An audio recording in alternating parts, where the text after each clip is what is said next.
Hi, my name is Goldman. I'm the director and founder of Goldman & Associates. Our firm has a primary focus on family law issues here in Michigan. And of course, today we're continuing our video series designed to educate the public, so please subscribe to our channel. We have a question from our viewing audience. It's really a pretty important question because it says, I left my husband and child and now I want custody. How do I do it? Can I do it? What do I do?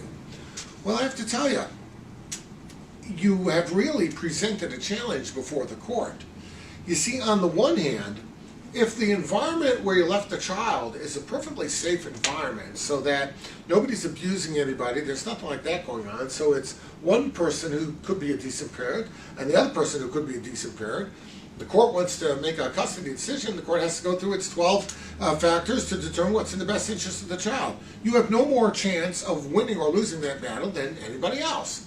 On the flip side, if you left the child in an abusive environment and to protect yourself, and now you come and you want custody, well, on the one hand, you allege that it's abusive environment, so you should get the custody, right?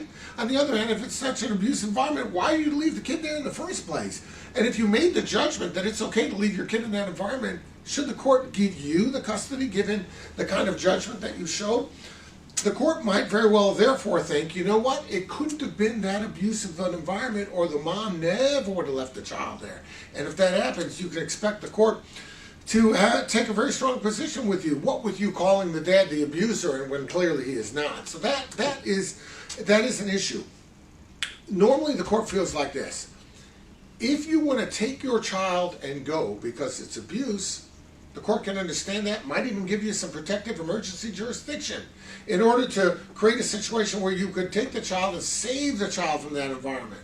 On the other hand, if you go and don't take the child with you and you leave and now you protected yourself and now you want to get custody, I'm not saying that it's impossible because every single case is different, but I am saying that you provided a very serious challenge to the court. It's going to be very difficult for the court to overcome certain things, and the court's going to have certain very, very invasive, very, very serious questions to ask you about why you did what you did, and you better have good answers, because if you don't, you can well expect that the court might say, look, one of two things went on here. Either you left the child there because you didn't think it was so bad and now you're lying to us about how bad it was, or you weren't lying and it's every bit as bad as you said and you were okay with leaving your kid there.